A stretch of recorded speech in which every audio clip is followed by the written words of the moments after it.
What is going on, Nathan Valley? How you doing today, bro? Yo, my man. How you doing, brother? I'm ready to talk about something that really gets my engine revving and talking about deals. How to analyze a real estate deal. That's what we're gonna be talking about. You know what you laughing about, bro? I don't Engine revving. That's really it's a get you. All saying right, of yeah, getting no, excited we can roll and with it. all right. That might be like some sexual innuendo. I don't I feel know. like you got to make a house reference, right? You can't make a car reference. Really. Really gets I'm not my even. swamp cooler cooling. I don't know.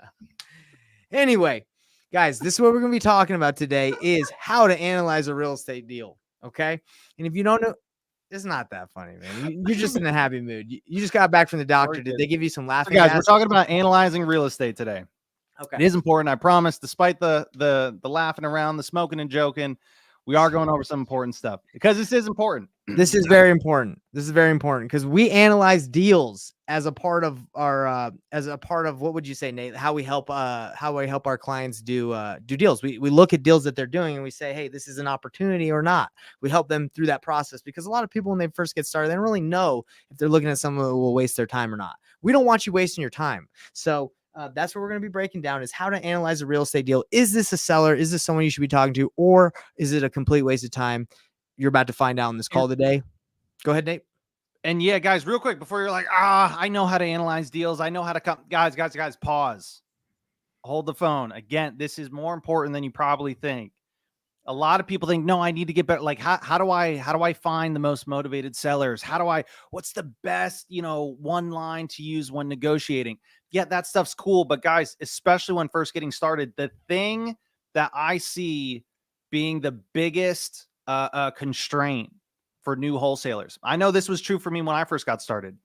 Yes, those other things I mentioned are important, but the thing that took up the most amount of time was wasting my time on deals that I thought were opportunities, but really weren't. And it didn't really have too much to do with comping or knowing ARV or whatnot, right? That we're talking just a little bit deeper than that when we talk about really analyzing a deal, because it's more than just what do I think the ARV is. So that's Exactly. what we're going to be talking about. So before we get into how to analyze deals the painless way, I want to tell you guys who I am, just because if this is the first time you're tuning in, you're probably like, why should I be listening to Nathan Payne? Who's this guy? Why should I be What's listening the to deal Nathan with this Valley? swamp cooler, man? What the heck is swamp coolers? They have those in Utah and in It's a Arizona. made up thing. Don't believe Yeah, me. believe me, they exist. So my name's Nathan Payne. I've been in the industry for several years now, 6 years plus, and I've done hundreds of deals, done millions in transactions, and yeah, we're excited. I'm excited to give you guys this information because I don't want you wasting time. Okay, whether we ever do a deal or work together or not on a deal or anything, my goal is for you to be able to do more deals and not waste time like I did. Man, I spent a year following up with an old grandma and then thinking that was a deal. And then immediately, like when I called her once, or she called me, her daughter walked in and was like, well, who are you talking to? Oh, some guy wants to buy my house. She chewed me out. I should have known if I'm talking to an 80-year-old, I probably should have asked if there was another decision maker. I spent a year of my life talking to her. Wait, was it a good experience? Yeah, it wasn't. It was okay. But You learn. I learned.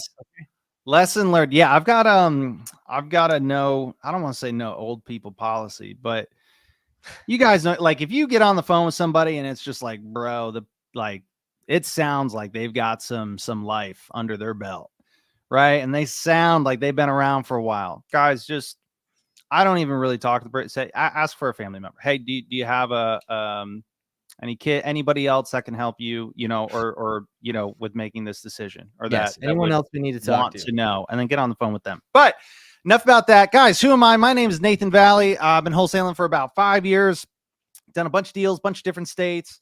I'm known for locking up over 100 contracts in a single year. Also, some of you might have seen a 30-day challenge I did a while ago, to where I picked totally brand new market, no contacts, no resources, nothing.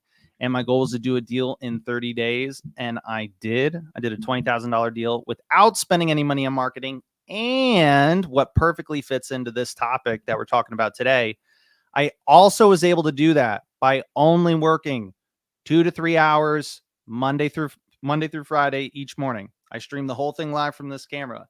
And and I was like explaining stuff to the camera for half of that, right? So I had like 90 minutes of actual focused work Monday through Friday. The only way that is possible is if I was really good at knowing how to identify and pick opportunities, right? Knowing how to analyze the deal. Is this worth my time or is it not? And especially if you guys, some of you might be working part-time or full-time jobs. You might not have a full 8 to 10 hours a day to be working on just wholesaling stuff. So if you have a limited amount of time, this is really important so that you can be as effective as and efficient as possible. Thank you, Nathan, for that beautiful intro on who you are. I don't worry. I went wild on mine too. We went long. But hey, thank you. So guys, what is how to analyze the deal? Well, usually when people think of that, Nate, they think of what are the comps, right? Like go to Batch Leads and it tells you right now what it believes the estimated value is. What's the problem? Not with there's nothing wrong with Batch. There's nothing wrong with Zillow, nothing wrong with all things, but they're dealing with data, right? They're dealing with an algorithm. So it's very difficult. That's why it's a skill set. You can't just always just go off of the estimated value. You have to actually be able to understand what side of the street is this house on? Is this in a neighborhood that's nicer than the other neighborhoods? Things are very different, just from one block from the other, different school zones, different school districts. So analyzing, yes, you need data, but we're talking about really analyzing a deal, like in the sense of talking to a seller as well. Is it worth your time to continue the conversation? That's what we really want to hit on. The data, we're not going to go too much into that. You go to Batch Leads. They got great stuff. That's what we use. And, but we're talking about something a little bit deeper. Do you have anything you want to say to that, Nate? Yeah. One thing when analyzing a deal, right? Analyzing comping a deal, it's not a, firm science. It's more of an art. All right. And I say that because again, there's no one specific algorithm to where you can click a button and like, hey, here's the formula to calculate. Boom. This is exactly what the ARV is. Right. I know I've heard some people kind of mention, appraisers and hey, here's the strict rules and guidelines that they follow. And that stuff is good for a guideline, right? To get a good general idea, but it's not a firm set number. It's more of an art because there's certain things there's a lot of things that come into play when somebody is buying a home that can't just be calculated as a number in square footage or sold comps or whatnot. I'll give a perfect example. You guys, when looking at deals, whether you've talked to a seller and analyzed the home or maybe just looking on Zillow and trying to, practice running the numbers, sometimes you'll be looking at a property and be like, wait, I found this one sold comp. It's just like this one. It's in the same neighborhoods, similar beds, bath, square footage, similar style. And you're like, I don't know why, but this thing sold for like over $100,000 more than everything else in this neighborhood. Like, if this is the comp, like, oh, this is a deal, right? And you look it up and you're like, okay, yeah, no, this is like this house really sold for this number. But that's not the whole story. Right. And again, guys, the number one thing when you're analyzing a deal, I like to approach it to where imagine you're in court, right? And you're going to talk to that cash buyer, right? And you're going to have to make your case, right? Make an argument as why you believe this is the ARV. This is, you think it'll sell for this price because of X, Y, and Z, right? Again, it's not a science. You're building the best case possible. So the one thing that a buyer might bring up, he's like, yeah, I see that house, that comp that sold for $100,000 more, but that house sold higher than any other home in that entire neighborhood ever. And it was just one house. He's like, dude, I think that was a special scenario. Right now, that's going to be a hard argument. So I actually had this exact scenario. It was a deal in Florida. And same thing. There was a comp that stood out like a sore thumb. Right. And the number one question is something about like that something's up.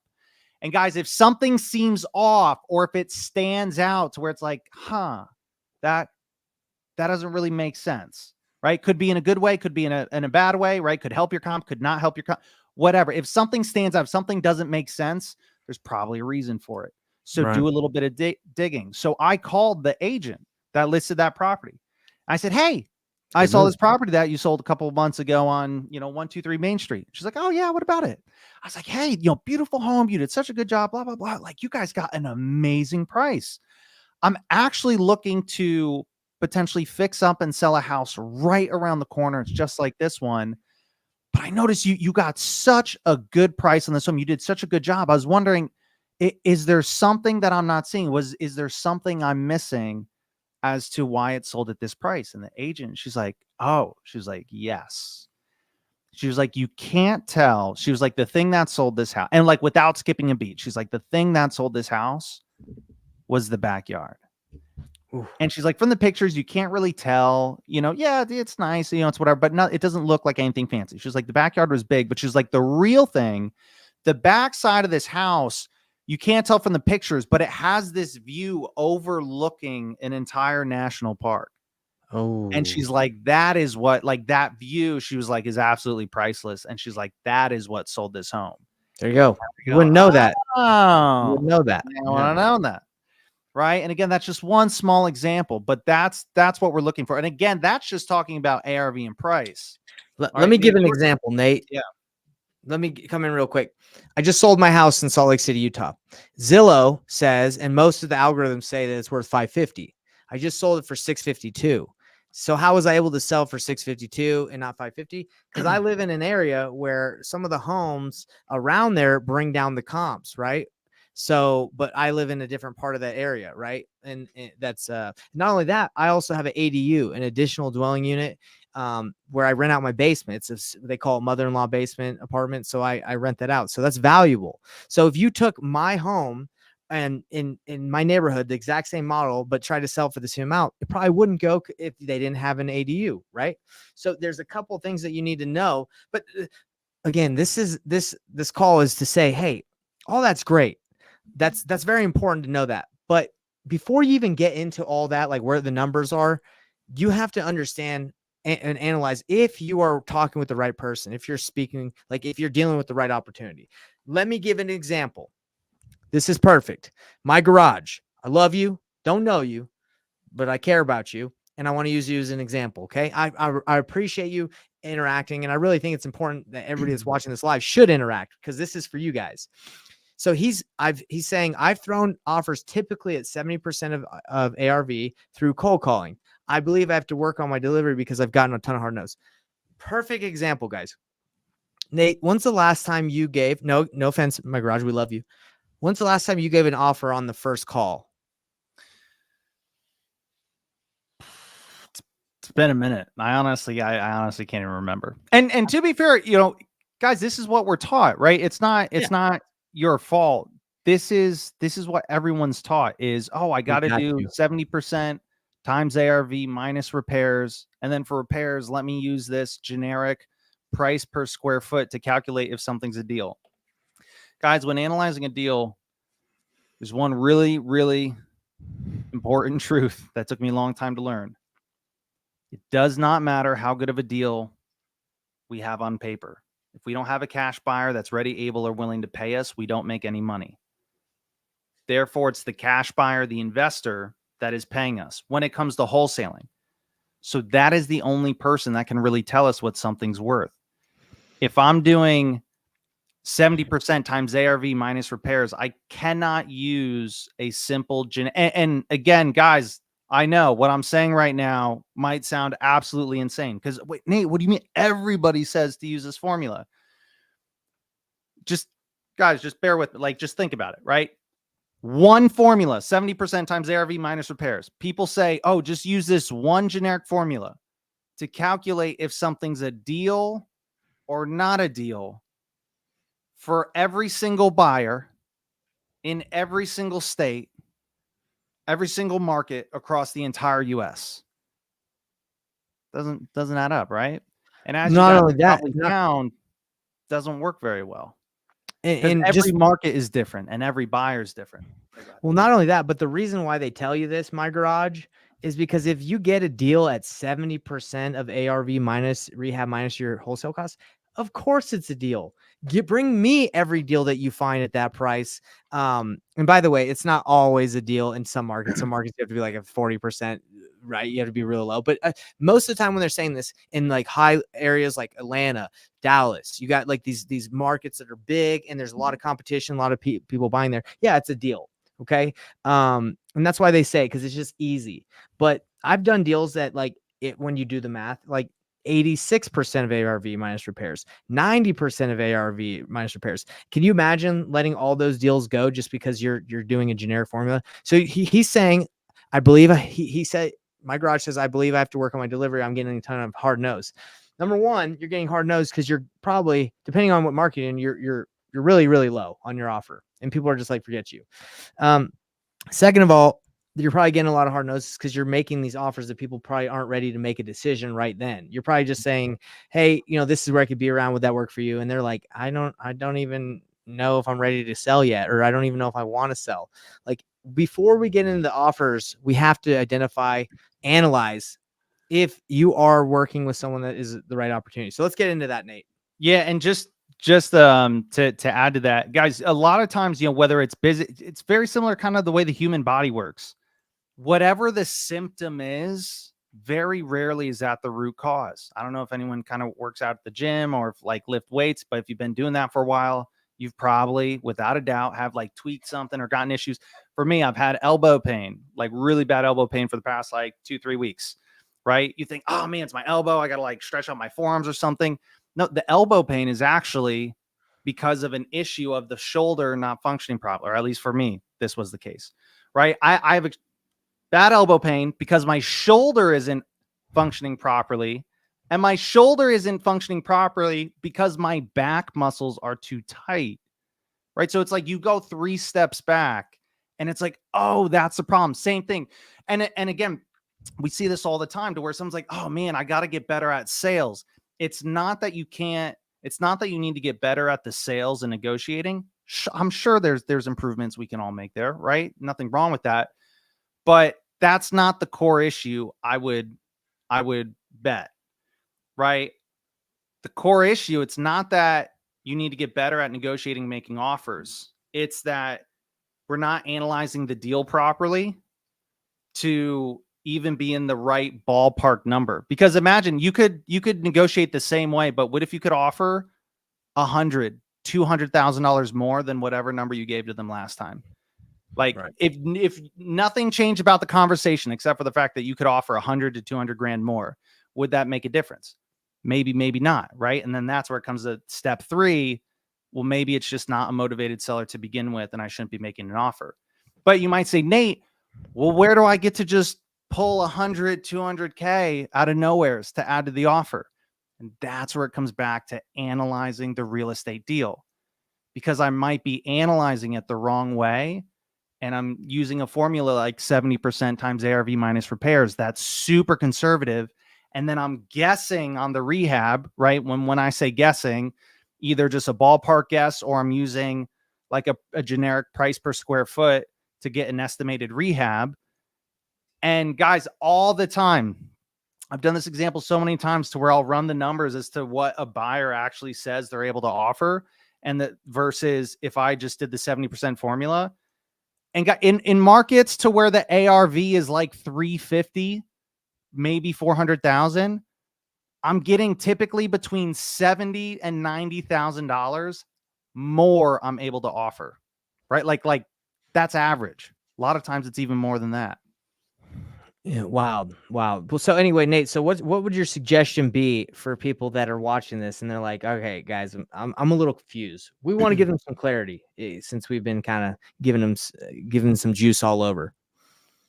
Yeah. So some clarity on that with, first thing, well, do you want to start with, the motivated lead part? Well, well, you were just kind of hitting on how you can offer a little bit more, right? Yeah. So perfect. That's so from your bot, that's having relationships, right? So let's go back to my garage. And the other thing I noticed is my garage. I think you said you're tuning in from LA, California. I don't know if that's your real estate market that you're working in. I'm going to assume so. South LA. So I'm going to assume that's the market you're working. Guys, again, 70%. If you're in a market to where ARV is like 150,000, 30% of 150,000, it's not that much money.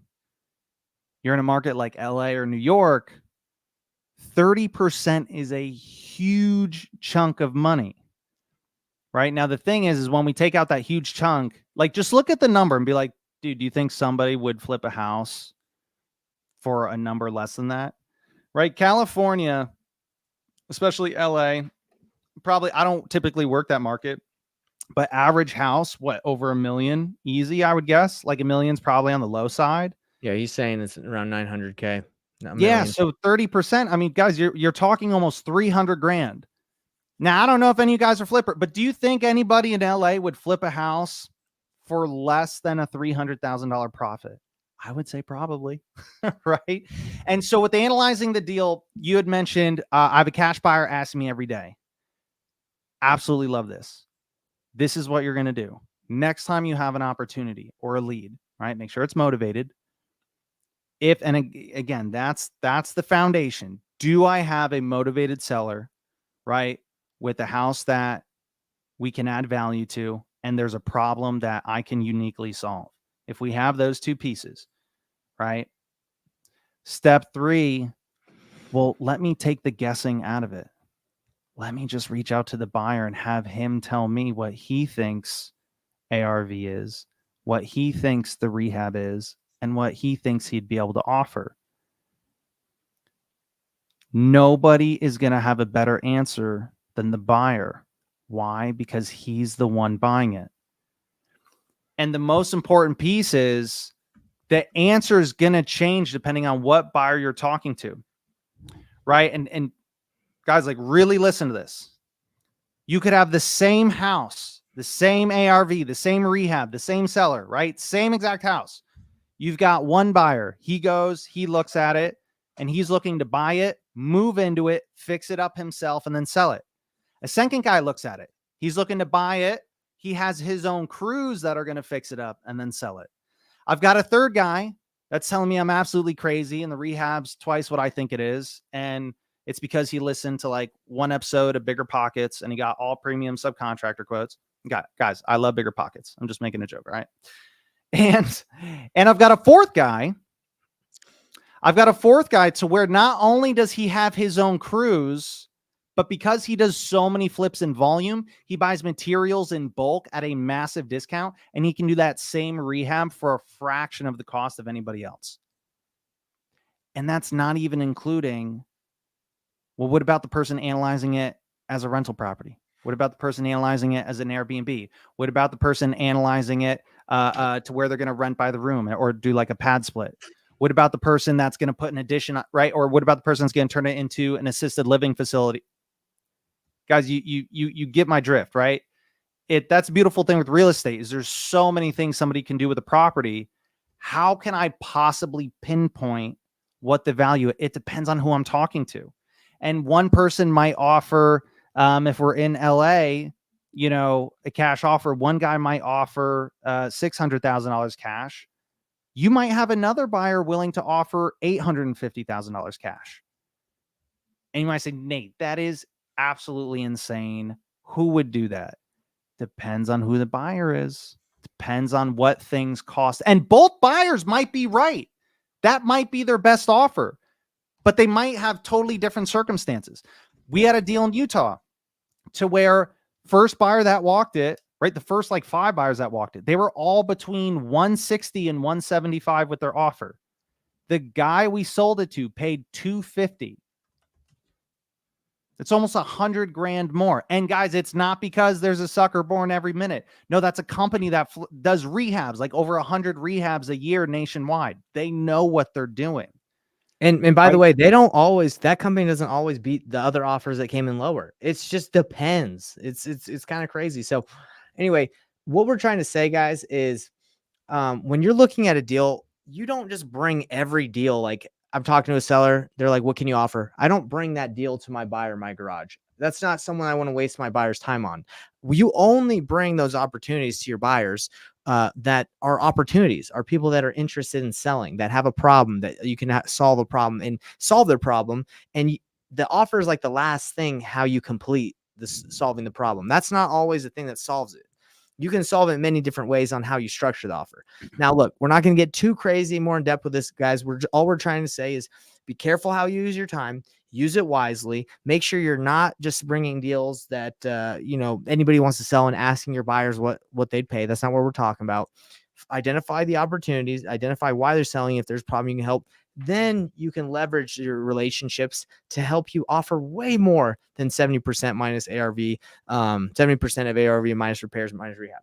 There's a way better way to do it. Nate, do you have anything you want to say before we wrap up? Yeah, guys, the simplest thing with wholesaling is take the guessing out of it. Right. So you can get ballpark ideas as far as I think ARVs around here. Rehabs, I personally don't even try to guess. And guys, the thing is, if a buyer asks me, I never say either one of those numbers ever. If a buyer asks me, hey, what do you think ARV is? I don't say, I think ARV is this. I'll answer it with, well, I saw that this comp, this property sold at this price and this one sold at this price. Here were the differences with those two properties. Right? Different. Same thing with rehab. Hey, what do you think the rehab is on this? Well, I know the roof's 25 years old. The seller said it needs electrical. And you know, they updated whatever last year. See, the difference is I'm presenting inarguable evidence, right? ARV, and this is the whole kind of thing with the 70% rule and why it's so flawed. ARV is suggestive. Same thing with the rehab. If I'm bringing did I say suggestive? Subjective, right? If I bring something that's subjective to the buyer, well, it's really easy for me to argue and disagree with that.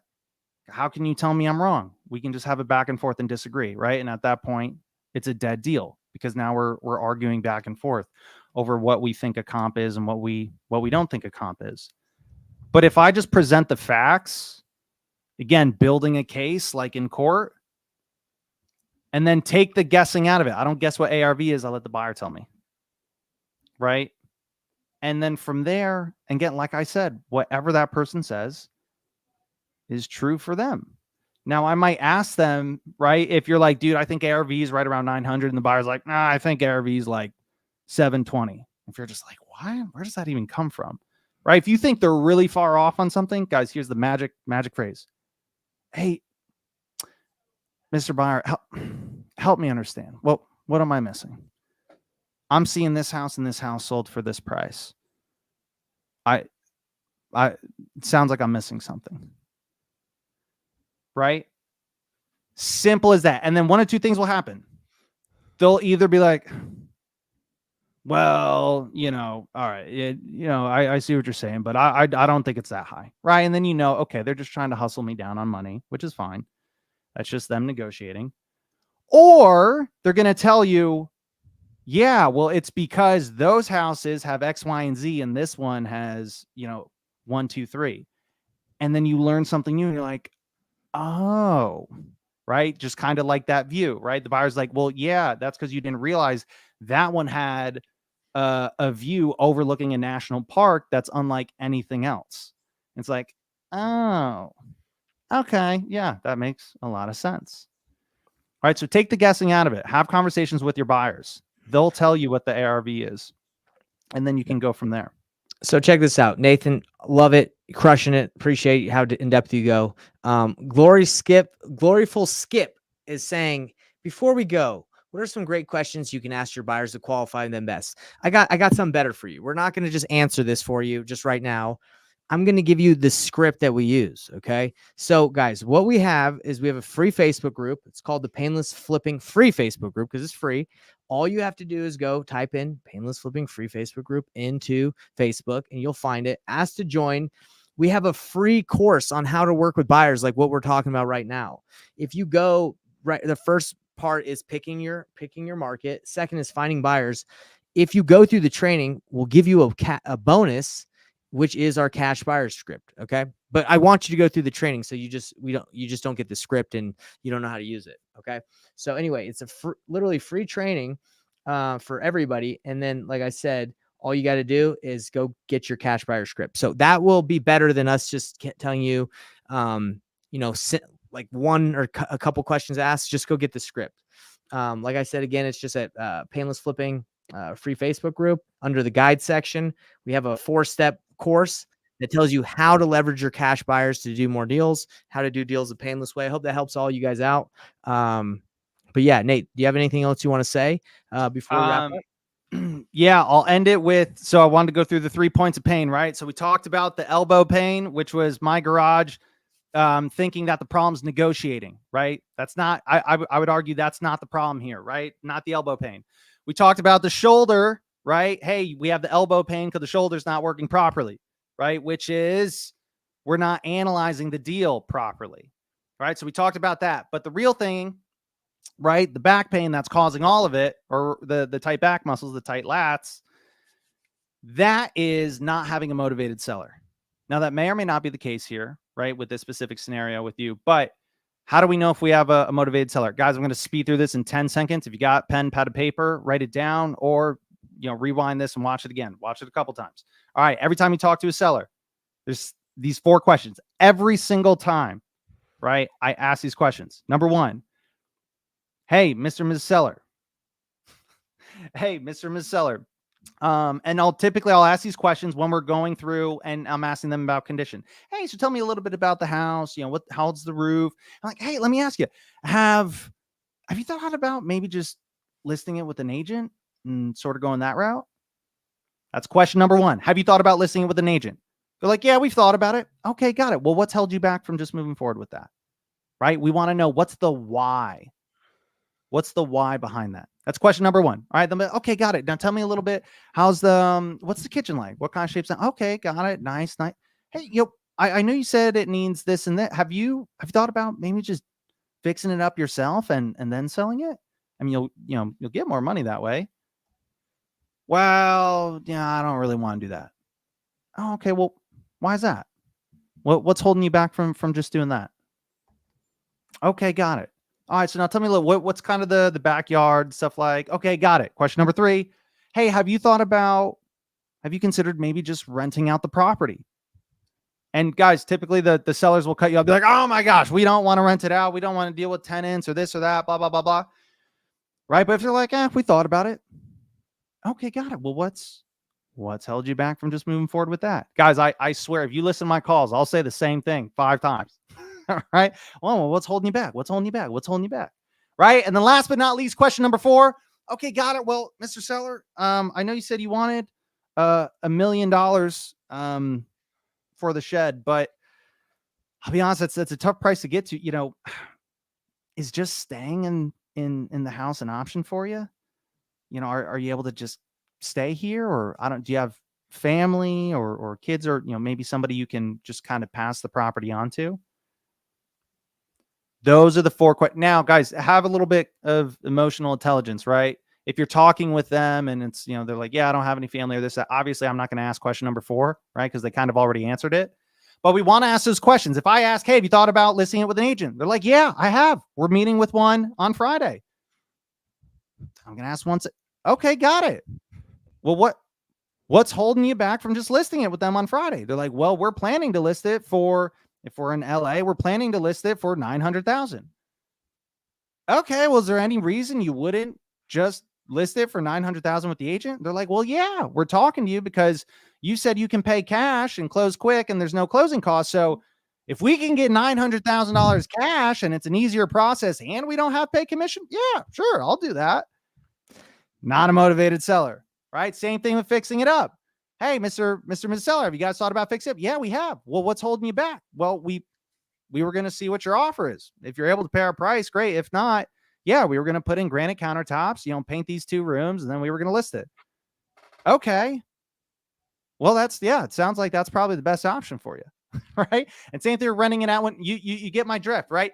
And guys, with making offers, last thing I'll give you, and I got this from Alex Ramosi, making offers should be like guys, we're going all night. You know what? We're not leaving. Bro, I thought we were wrapping it up like 10 minutes ago, dude. I'm just, guys, my eyes are rolling back. I can't let you, once I get going, man. I just want to keep going and give all the sauce. Hey guys, I'm out of here. Nate's got this. I was just kidding. So last thing, right, with making offers. Number 1, if you're just getting started or you're newer, rule of thumb, like, don't make an offer on that first call. even if the person's asking, like, do your best to try really hard to not make an offer. Even if they're like, no, please give me an offer. Be like, hey, look, I mean, it's a big decision. There's a lot of stuff I got to take in consideration. I don't just want to throw a number your your way. offer Let is me your, take a look into it. that's like your ammo. That's like, that's you. Like once they get that It's from the you, they don't only- need you anymore. It's the only leverage you have. That's your leverage. That's So your making an leverage. offer should be like proposals. Now, there's exceptions to every rule, right? But most of the time when somebody proposes, they typically already know what the answer is going to be. Making an offer should be the exact same way. I do not make an offer unless I'm like 99% sure, yeah, they're going to say yes to this, right? Most of the time, like 80% of the time, I already have gotten a soft yes for them at that number before I even say, yes, I can do that number. This is my offer. All right. Now, again, that's that. Don't worry. Remember, right? Elbow pain, shoulder pain, back pain, right? Back issue. Fix the, hey, do I have a motivated seller, right? With the questions.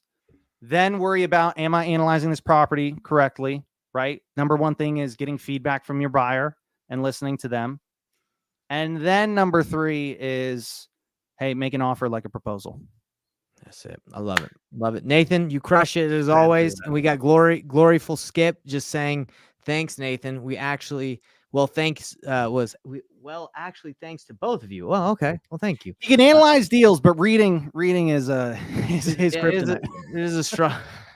I love the Hey fact guys, if you're like, dude, this stuff was great, but like you guys ran through some of the stuff really quick, or you'd love it. Like you were saying earlier, the Facebook group, it's free, and we do a lot more stuff in there. We go live, we post stuff specifically in there. So if you want to kind of know a little bit more as to like, hey, you guys talk, like, tell me a little bit more about those qualifying, Nate, tell me a little bit more. How do you handle that negotiating part? Like how do you handle that process, to making that offer? Guys, join the Facebook group, post questions in there, because we look at that like pretty mumuch like a hawk. And we my guy right here, Idris right here, which is Gloryful Skip, just joined. Round of applause for Gloryful Skip. He did it. He joined the group. So yeah, if you guys want to know more, keep watching us on YouTube, but definitely the Facebook group's a great place too. And yeah, hope to chat with you guys and see you guys all there. And look, when you guys join, you're part of the family, just like Vin Diesel. All these Vin Diesel's family, you're a part of it, guys. Let's go. What? Vin Diesel, he's all about family. He's always like family. So I figured when people join, we welcome them to the family, just like Vin Diesel. You like that? Yeah. Well, it's a little different, but it's fun. Okay. All right, everybody. We've had a good time. Again, we'll see you next week. We ain't going nowhere. All right. This is all we do. We do deals and we tell people how to do deals so we can do more deals, and we just love deals and we love helping people progress. So see you later. All right, guys, let's go over how to pick a No, I'm kidding. Guys, love you. Thanks for tuning in. Hope you got a lot out of today. See you guys soon. Later. Bye.